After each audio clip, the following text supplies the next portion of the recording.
Assalamualaikum warahmatullahi wabarakatuh. Alhamdulillahi rabbil alamin wa bihi nasta'in ala umuri dunya waddin. Wassalatu wassalamu ala asyrafil anbiya wal mursalin wa ala alihi wa sahbihi ajma'in. Subhanaka la ilma lana illa ma 'allamtana innaka antal alimul hakim. Rabbi shrah li sadri wa yassir li amri wahlul 'uqdatam min lisani yafqahu qawli. Alhamdulillah, pertama dan selamanya syukur kepada Allah Subhanahu wa taala atas segala limpah rahmat kurniaannya, dapat sama-sama kita bertemu, dapat sama-sama kita diberikan peluang panjang usia kita, alhamdulillah, dapat kita meneruskan perjuangan dalam kehidupan. Dan syukur kepada Allah sekali lagi kita bertemu secara maya. Lama dah kita tak berjumpa tak? Dalam pelajaran online, study online pendidikan Islam bersama Ustaz Rohisham Abidin. Apa khabar semua, terutamanya abang-abang kakak-kakak tingkatan 3 kita? Sihat? InsyaAllah saya doakan dalam keadaan yang sihat walafiat. Bagaimana dengan kehidupan semua?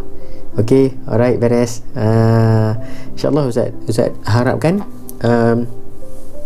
walaupun kita mungkin mengaji di sekolah dah mengaji dah, tapi kita sambung pula di rumah, kita sambung pula di mana-mana, kita boleh tengok pula video ini. Dan masa yang sama kita buat ulang kaji, dan kita belajar ini bukan untuk kita nak periksa saja, tapi Ustaz suka sebut untuk kita nak amalkan dalam kehidupan kita. Alright, jadi insyaAllah jom kita teruskan tanpa masa pelajaran 14 hari ni. 14 tingkatan 3, beriman kepada qada dan qadar. Beriman kepada qada dan qadar. Jadi jom tanpa masa, jom kita mulakan. Untuk yang pertama, seperti biasa, kita duduk kita dalam keadaan yang tertib dan tenang, dan keadaan yang paling sesuai, paling simple, paling senang untuk kita nak memperolehi ilmu. Kemudian kita sama-sama mulakan dengan baca Al-Quran Al-Fatihah dan juga salawat kita kepada Nabi sallallahu alaihi wasallam. Al-Fatihah. A'udzubillahi minasyaitonirrajim. Bismillahirrahmanirrahim. Alhamdulillahi rabbil alamin. Ar-Rahmanir-Rahim. Maliki yaumiddin. Iyyaka na'budu wa iyyaka nasta'in. Ihdinas siratal mustaqim. Siratal ladzina an'amta 'alaihim ghairil maghdubi 'alaihim waladdallin. Allahumma salli ala Muhammad wa ala alihi wa sahbihi wa barik wasallim. Allahumma salli ala Muhammad wa ala alihi wa sahbihi wa barik wasallim. Allahumma salli ala Muhammad wa ala alihi wa sahbihi wa barik wasallim. Seterusnya kita sama-sama buka kita punya pelajaran pada hari ini dengan doa penerang hati. Bismillahirrahmanirrahim. Allahumma aftah alaina hikmataka wanshur alaina min khazaini rahmatika ya arhamar rahimin walhamdulillahi rabbil alamin. Alright, seterusnya pastikan semua peralatan kita, pen, pensel, kertas, buku teks, buku rujukan siap diadakan di hadapan para pelajar sekalian untuk sama-sama kita fokus pelajaran pada hari ini, ikhlaskan hati dalam bidang akidah. Dan bidang akidah, buku teks muka surat 111 hingga 116, pelajaran 14, beriman kepada qada dan qadar bagi tingkatan 3. Sebelum kita pergi pada pengertian qada dan qadar, rukun iman, beriman dengan qada, beriman kepada qada dan qadar ni rukun iman yang keberapa? Abang ingat tak? Kakak agak ingat, mestilah ingat kan, rukun iman yang ke-6. Good. Jadi yang pertama beriman kepada Allah, yang kedua beriman kepada malaikat 3, kitab 4, rasul 5, hari akhirat 6, qada dan qadar. Jadi kita yang ke-6 hari ini kita nak belajar tentang beriman kepada qada dan qadar, pengertian qada dan qadar. Kita pergi dulu dengan qada dan qadar dari sudut bahasa. Qada dari sudut bahasa bermaksud, okey, boleh tengok sama-sama nah, menyempurnakan sesuatu. Di sudut bahasa dulu, menyempurnakan sesuatu. Manakala daripada qadar ialah menjelaskan kadar sesuatu. Qada menyempurnakan sesuatu, qadar menjelaskan kadar sesuatu. Dapat sekat tu? Cantik. Kita teruskan pada istilah. Qada di sudut istilah, ketentuan Allah Subhanahu wa taala yang azali. Yang azali ni sejak dari asalnya ditentukan oleh Allah kepada semua makhluk. Maknanya sesuatu ketentuan yang Allah sahaja yang menentukannya terhadap semua makhluknya sejak dari awal lagi, sejak dari azali lagi, sejak dari mula-mula diciptakannya lagi. Masya Allah, itu nak abang. Manakala qadar dari sudut istilah ialah pelaksanaan tadi ni, ketentuan Allah, apa yang Allah tentukan. Akan tapi qadar ialah pelaksanaan sesuatu perkara mengikut ketentuan Allah Subhanahu wa taala sejak azali. Qadar ni kalau di sudut orang kata bahasa kita, sekadarnya je lah. Sekadarnya lah bila kita buat ni, sekadarnya lah boleh buat, maknanya semampu kita lah nak laksana. Maknanya qadar ni ialah sejenis seperkara berkaitan dengan pelaksanaan. Macam tu, nak faham? Boleh dekat tu? Cantik. Kita tengok. Mungkin tak faham lagi, tak apa, jangan risau, jangan khawatir. Kita tengok pada contoh qada. Allah SWT menentukan sejak azali akan mencipta manusia di bumi. Maknanya Allah dah tentukan dah sejak dari awal lagi. Sejak dari awal ni maknanya kita pun tak tahu sejak dari bila. Sejak dari azali maknanya menciptakan. Allah nak menciptakan manusia di bumi ini. Allah tak ciptakan di planet lain. Sejak dari azali lagi Allah ciptakan manusia ni di bumi. Lagu tu qada Allah. Kemudian qadar pula, Allah menciptakan, maksudnya pelaksanaan Allah itu dengan menciptakan manusia yang telah mendiami bumi. Itu qadarnya, qadanya. Allah menentukan, maka Allah menciptakan. Pelaksanaan yang Allah buat ialah Allah menciptakan manusia yang telah mendiami bumi. Boleh takat tu? Alright, kita terus kepada Prisma Ilmu sikit. Firman Allah Subhanahu wa taala dalam surah Al-Furqan ayat yang kedua. A'udzubillahi minasyaitonirrajim. Wa khalaqa kulla syai'in faqaddarahu taqdira. Sadaqallahul azim. Dan dialah yang menciptakan tiap-tiap sesuatu lalu menentukan keadaannya dengan ketentuan takdir yang sempurna. Maknanya Allah sahajalah yang menciptakan sesuatu dan menentukan keadaan sesuatu itu dengan takdir yang cukup sempurna. Allah ciptakan kita manusia duduk di bumi, mendiami bumi dengan keadaan, dengan ketentuan dan takdir yang sempurna. Itu maksud qada dan qadar.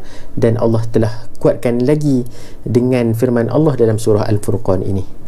Kemudian kita tengok pula maksud beriman. Tadi maksud qada dan qadar. Sekarang ni kita tengok pula maksud beriman dengan qada dan qadar. Okey, beriman dengan qada dan qadar bermaksud meyakini. Kita sebut tentang beriman ini, dia punya keyword dia ataupun kata kunci dia ialah meyakini. Beriman ni maknanya meyakini dengan hati, dengan lidah, dengan lisan, dengan perbuatan kita bahawa apa? Nombor satu, Allah Subhanahu wa taala yang menentukan setiap perkara yang berlaku kepada makhluk dengan ilmu dan kehendaknya. Maknanya iradat Allah. Ada tak dipengaruhi oleh makhluk lain? Tak ada. Ada tak yang Allah ajak nak makhluk lain bincang sama untuk buat manusia? Contohlah untuk menciptakan manusia duduk di bumi ni, ada tak? Tak ada. Ada tak Allah panggil malaikat untuk tanya pendapat? Tak ada. Semuanya Allah yang tentukan untuk setiap perkara ni berlaku kepada makhluk dengan ilmu dan kehendaknya sendiri. Beriman kita dengan qada dan qadar. Dan kedua, Allah melaksanakan ketentuan tersebut mengikut ketetapan dia. Tadi ni qada Allah tentukan, kemudian Allah laksanakan dengan qadarnya mengikut ketetapannya sendiri, tak ada dipengaruhi oleh mana-mana pihak. Dan kita beriman dengan qada dan qadar yang Allah tentukan itu. Itu maksud beriman dengan qada dan qadar. Semua perkara terletak kepada kehendak dan kekuasaan Allah Subhanahu wa taala, sama ada yang baik atau yang buruk. Maknanya kita yakin dengan sepenuh-penuh keyakinan bahawa setiap yang berlaku atas dunia ini dalam hidup kita, semuanya Allah telah tentukan, semuanya telah Allah kehendakkan. dan semuanya atas di bawah kekuasaan Allah Subhanahu wa taala kepada kita, sama ada baik perkara itu ada datang daripada Allah, buruk juga adalah ketentuan Allah kepada kita. Yakin dan percaya itu maksudnya kita beriman dengan qada dan qadar. Faham tak kat tu? Cantik. Seterusnya, dan semua ketentuan Allah Subhanahu wa taala mempunyai hikmah kepada hambanya. Setiap benda baik, setiap benda buruk, baik ada hikmah, buruk pun ada hikmah. Bukan baik je ada hikmah, buruk ni sia-sia, buruk ni benda yang tak baik, tak kena pada diri kita, tak. Akan tapi benda yang buruk ni juga ada hikmah terhadap kita. Nak jumpa hikmah tu macam mana? Kunci dulu. Kunci yang pertama, kita dapat hikmah daripada ujian yang Allah beri yang kita kata buruk tu daripada sabar. Tak apa, ni masuk dah bab motivasi pula. Tak apa, kita nak masuk sesuatu. Ni antara ciri-ciri kita beriman kepada qada dan qadar. Kita yakin bahawa Allah yang tentukan, kita yakin bahawa Allah yang melaksanakan ketentuan tersebut, kita yakin bahawa setiap apa yang telah ditentukan itu adalah kehendak dan kekuasaan Allah, dan kita yakin bahawa setiap apa yang berlaku semuanya ada hikmah. Cantik. Boleh setakat tu. Kita teruskan dengan persemua ilmu yang mana qada ini kita nak lebih mudah faham. Qada ini berkaitan dengan kehendak, yakni iradat dan ilmu Allah. Satu. Qadar pula berkaitan dengan kudrat, usaha. Bukan usaha, maknanya perbuatan lah. Kudrat ni adalah orang kata reang, bahasa kita, bahasa utara orang kata reang, kudrat, atau perbuatan af'al Allah Subhanahu wa taala. Bagaimana? Wallahu a'lam. Allah menciptakan manusia, Allah cerita dalam Quran, daripada segumpal darah maka jadilah manusia. Itu yang Allah ceritakan. Mungkin Allah ceritakan lagi kepada kita bagaimana Allah menciptakan seluruh alam ni. Masya Allah, cukup hebat, subhanallah. Oleh kerana itu kita yakin bahawa setiap apa yang berlaku, setiap apa yang telah ditentukan oleh Allah, semuanya di bawah kekuasaan Allah Subhanahu wa taala, kehendak dan kudrat perbuatan Allah Subhanahu wa taala. Alright, seterusnya dalil naqli kewajipan beriman dengan qada dan qadar. Dalil naqli, kita patut sememangnya perlu untuk beriman dengan qada dan qadar daripada ayat Allah Subhanahu wa taala surah Ali Imran ayat 47. Allah Subhanahu wa taala menjelaskan bahawa pelaksanaan sesuatu perkara mengikut ketentuannya dalam surah Ali Imran ayat 47. A'udzubillahi minasyaitonirrajim. Iza qada amran fa innama yaqulu lahu kun fayakun. Sadaqallahul azim.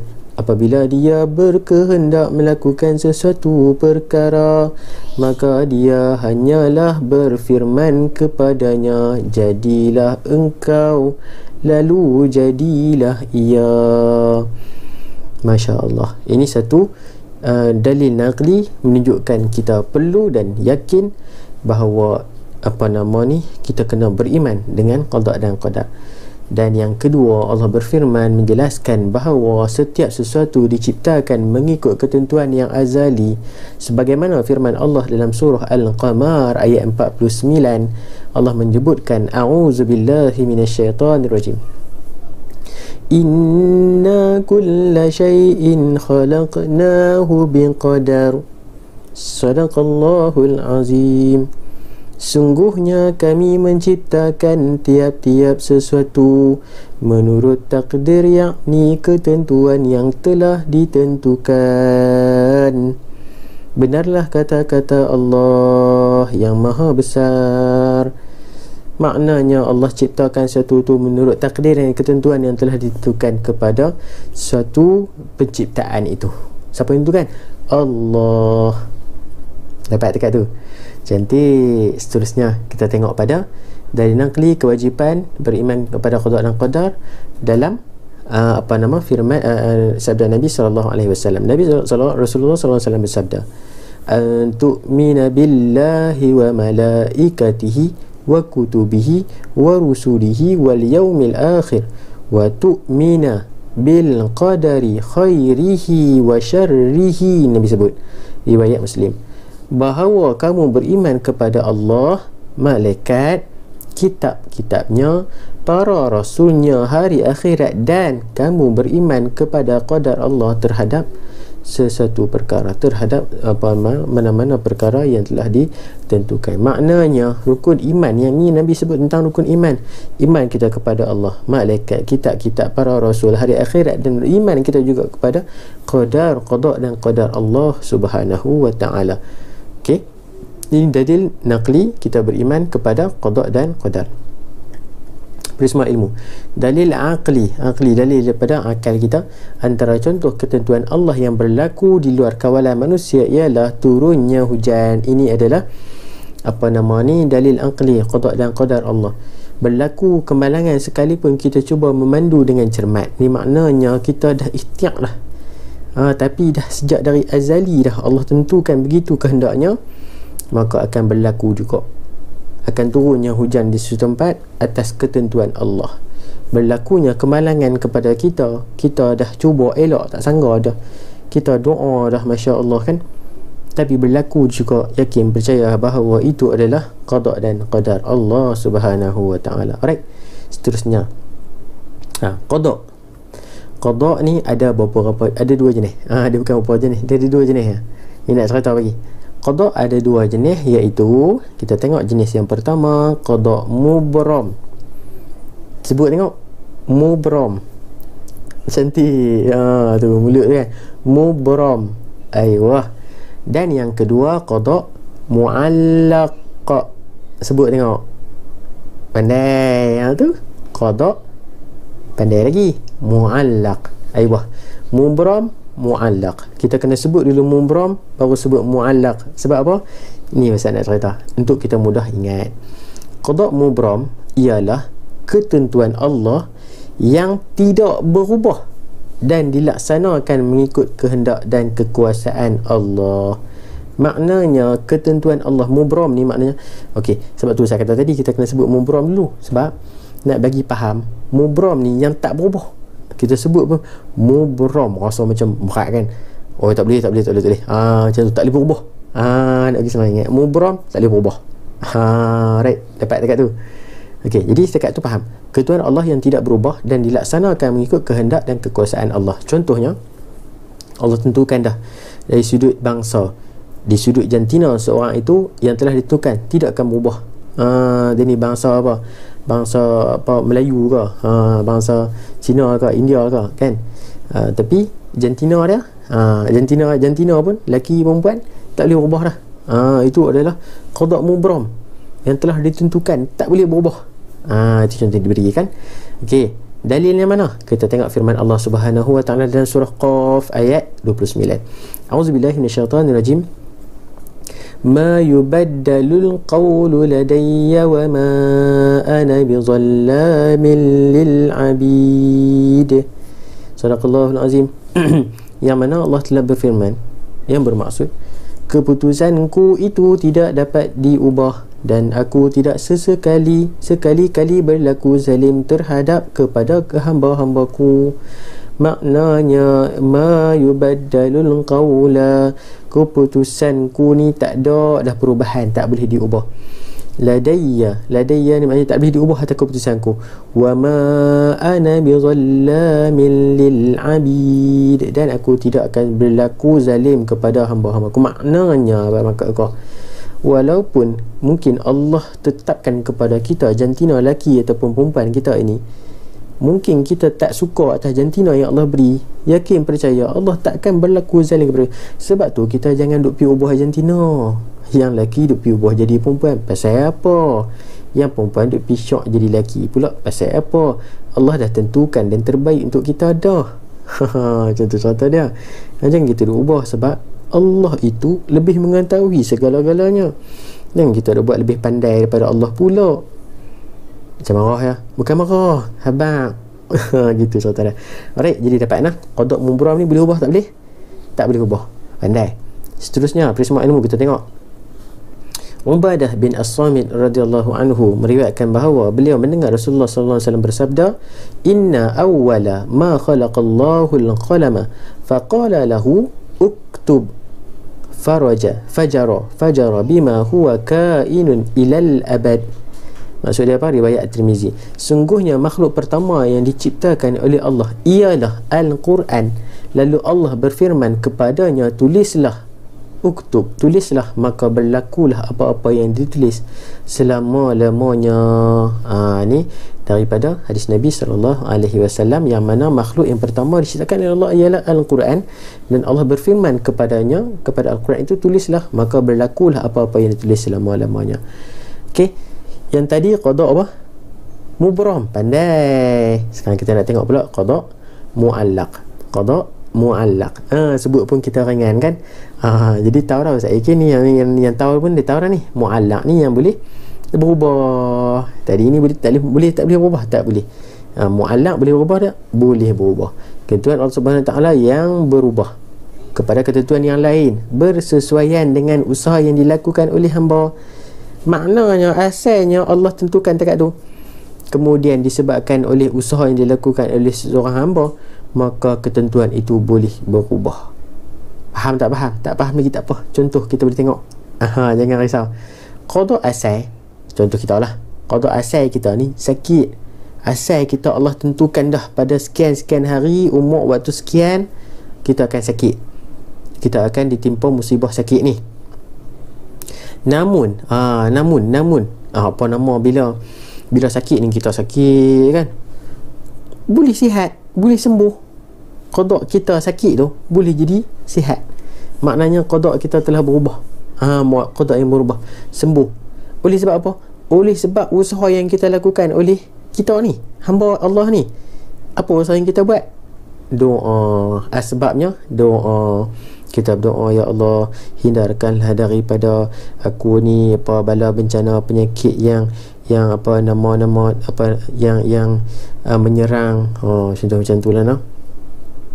Allahumma inni a'udzubika minal barasi wal junun wal juzami min sayyi'il asqam. Doa yang selalu dah kita duk dengar dan kita boleh hafal. Doa untuk kita minta Allah hindarkan daripada kita penyakit-penyakit yang berbahaya dan sebagainya. Allah makbulkan, Allah keluarkan kita daripada sakit tersebut dan kita sembuh. Itu qada muallaq. Cantik. Okey, contoh lagi. Seorang yang sakit, tadi ni kita cerita tadi, diberikan asalnya qada asal sakit, diberikan kesembuhan kepadanya, qada yang berubah dengan sebab dia berdoa tadi, contoh kita bagi. Seorang yang sakit, qada asal menjadi sembuh, qada yang berubah dengan sebab dia bersedekah kepada fakir miskin. Oleh kerana itu, abang kakak, antara perkara yang boleh menyebabkan kita ni sihat dan juga terkeluar daripada musibah yang berlaku ialah sedekah. Nak dapat keputusan yang baik dalam periksa juga, antara cara yang boleh kita buat, sedekah. Sedekah ni, the power of sedekah ni cukup hebat. Kita sakit, kita belanjakan duit itu kepada fakir miskin, InsyaAllah sihat akan dapat kepada kita.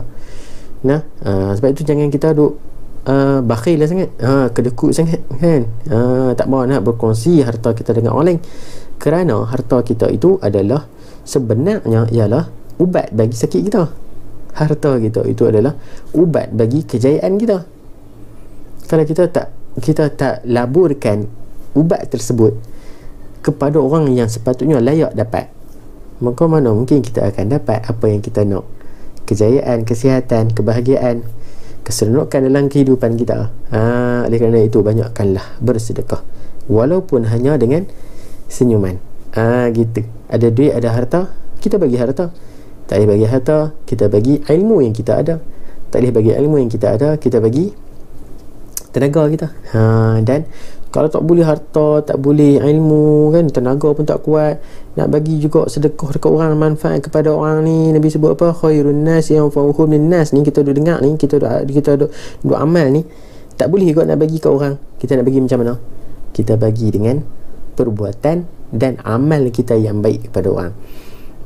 Man yu'minu billahi wal yawmil akhir, Nabi sebut, falyakhul khairan aw liyasmut, cakap benda baik ataupun diam. Itu juga antara perkara yang boleh kita lakukan untuk dapatkan kebaikan dunia akhirat. Alright. Yang ketiga, pencapaian murid yang sederhana dalam peperiksaan. Qada asal dia, asal dia memang dia lembab sikit. Macam tu cerita dah. Slow, bertukar kepada cemerlang, qada yang berubah kerana dia belajar sungguh-sungguh. Sebab itu bila kita tak dapat keputusan yang elok, jangan salahkan Allah. Jangan salahkan takdir. Dah takdir aku begini, nak buat macam mana? Oh, jangan duk salah takdir. Jangan duk salah ke Tuhan. Kita tu yang malas. Kita tu yang tak berusaha sungguh-sungguh. Kita yang tak mahu nak bekerja jadi orang yang berjaya. Oleh kerana itu, semuanya atas usaha kita. Qada' mu'allaq ni boleh kita usaha dan kita ubah qada' tersebut. Jangan kita dah salahkan takdir je. Ni rezeki aku tak ada hari ni, nak buat macam mana, Allah tak bagi. Memanglah Allah tak bagi, tapi kita pun kena usaha juga. Kalau kita usaha sungguh-sungguh dah tapi tak dapat juga, jangan sedih. Allah nak tangguhkan tu kejayaan kita. Kita siang malam pagi petang tak lena kadang tu kan, study tak sanggup-sanggup, dapat keputusan kita pun tak jangka, tak elok. Jangan duk salah pada takdir kita. Mungkin tak cukup lagi study kita tu daripada orang lain. Mungkin ilmu yang kita dapat waktu kita mengaji tu, kita buat dalam periksa tu, mungkin waktu tu Allah nak tangguh dulu. Mungkin masa depan tu ilmu yang kita mengaji, kita yang belajar siang malam pagi petang tu, guna waktu universiti nanti tu. Gitu. Dia punya keyword dia, jangan kecewa je. Sabar insya-Allah Allah bagi. Alright, boleh. Seterusnya kita tengok qada' mu'allaq ni, firman Allah, dalil lah. Allah berfirman dalam surah Ar-Ra'd ayat 38-39, a'udzubillahi minasyaitonir rajim. likulli ajalin kitab yamhullahu ma yasha'u wa yuthbit wa 'indahu ummul kitab. Tiap-tiap satu, sadaqallahu azim, tiap-tiap satu tempoh ada baginya hukum yang telah ditentukan. Allah menghapuskan apa-apa jua yang dikehendakinya dan menetapkan apa-apa jua yang dikehendakinya. Pada sisinya ada ummul kitab, iaitu Lauh Mahfuz. Ayat ini menceritakan kepada kita apa jua yang telah ditentukan, apa yang dikehendaki oleh Allah, apa yang telah yang ada pada kita sebenarnya telah pun diberikan, orang kata apa, ketentuan kepada kita. Nah, setiap sesuatu tu. Jadi kita kena yakin, percaya bahawa apa yang telah ditentukan datangnya daripada Allah Subhanahu Wa Taala. Firman Prisma ilmu. Kita tengok Anas bin Malik radhiyallahu anhu meriwayatkan bahawa Rasulullah sallallahu alaihi wasallam bersabda, "Man sarrahu an yubsata lahu fi rizqihi aw yunsa'a lahu fi atharihi falyasil rahimahu." Muttafaqun alaih. Siapa yang ingin, ni kita boleh buat ni. Kita boleh buat. Siapa yang ingin diluaskan rezekinya, guys dengar ni, atau dipanjangkan umurnya, mungkin waktu tersebut kita nak melakukan amal kita, akan tetapi umur kita sampai dah waktu tu. Mungkin waktu tu, tapi disebabkan kita nak melakukan amal kebaikan, Allah ekstra, Allah tambah lagi, Allah bagi lagi panjang umur kita. Kerana apa? Kerana amal yang kita lakukan tu. Masya Allah. Oleh kerana itu kita banyakkan berdoa dan banyak melakukan amal soleh. InsyaAllah Allah akan berikan yang terbaik kepada kita. Seterusnya, konsep usaha dan tawakal. Nak dapatkan suatu kejayaan, kita kena dapatkan konsep yang kita nak ceritakan kepada Abang Kakak hari ni, iaitu usaha dan tawakal kena bersatu padu. Usaha dan tawakal ni kena digembelingkan, dipadukan sekali. Kita tengok firman Allah Subhanahu Wa Taala. Allah suruh kita, Allah perintahkan kepada kita untuk berusaha dan bertawakal.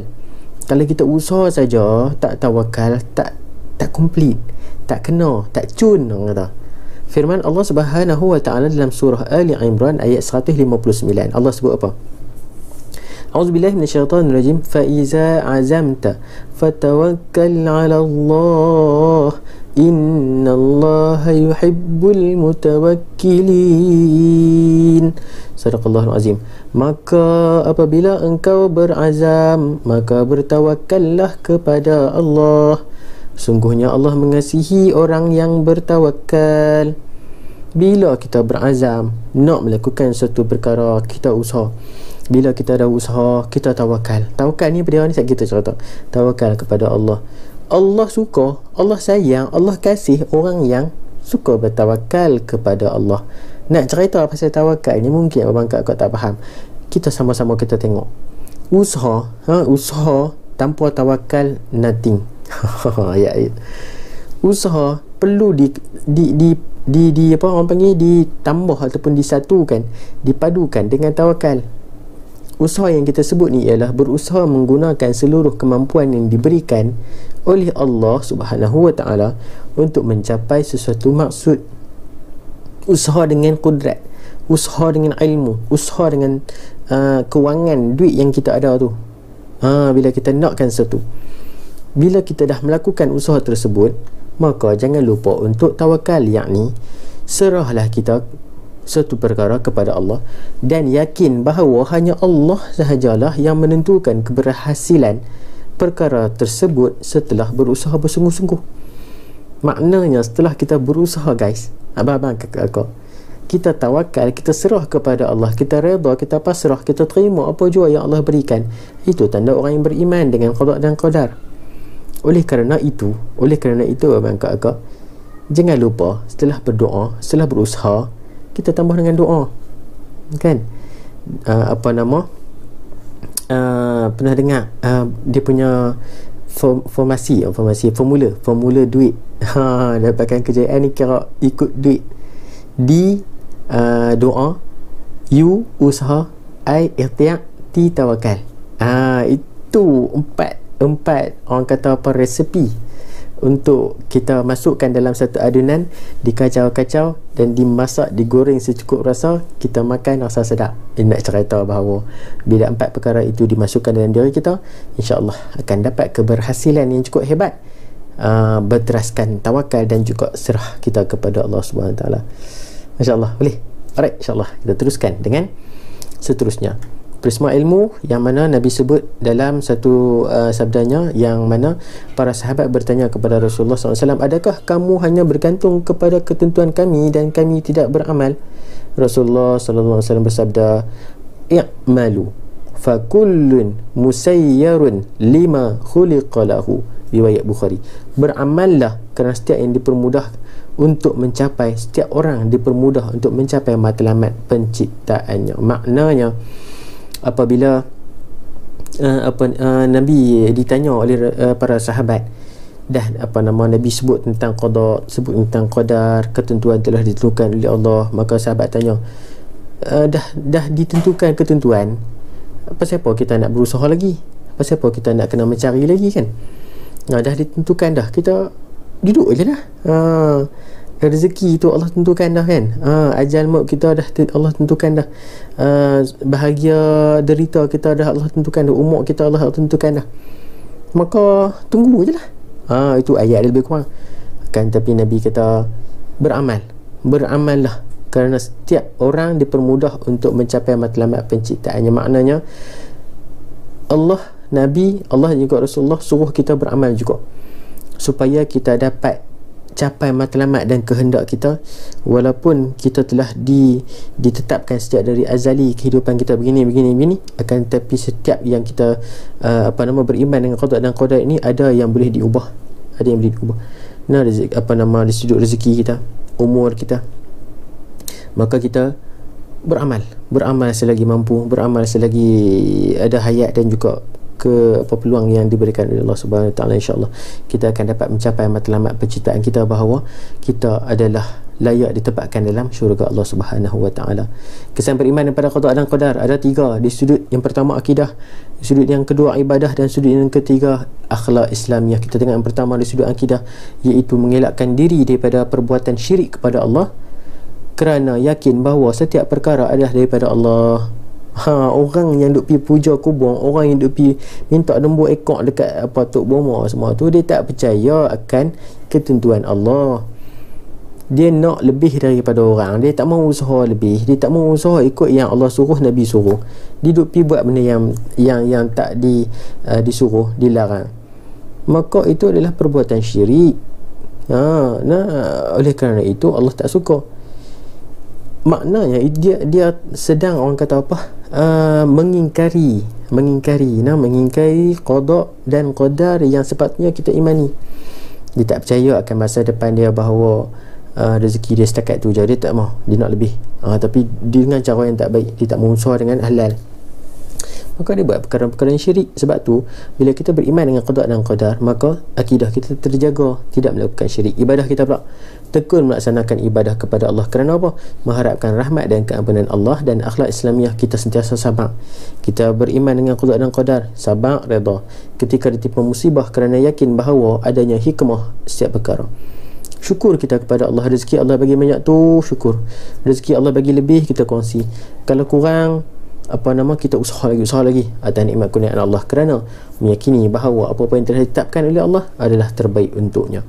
Berusaha mencapai kecemerlangan dalam segala bidang, kerana yakin Allah Subhanahu Wa Taala mengurniakan kejayaan bagi orang yang berusaha. Kita kena yakin bahawa setiap kejayaan adalah berdasarkan usaha. Siapa yang tidak berusaha sukar mendapat kejayaan.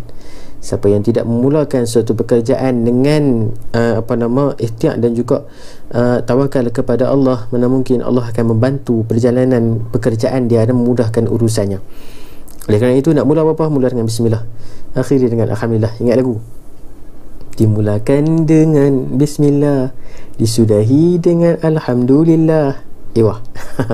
Begitulah sehari dalam hidup kita, mudah-mudahan dirahmati Allah. Alright, seterusnya kita tengok peristiwa ilmu. Suhaib menyatakan bahawa Rasulullah SAW bersabda, ajaban li amril mu'min, inna amrahu kullahu khair, wa laysa zaka li ahadin illa lil mu'mini in asabathu sarra'u syakara fakana khairan lahu, wa in asabathu dharra'u sabara fakana khairan lahu. Riwayat Muslim.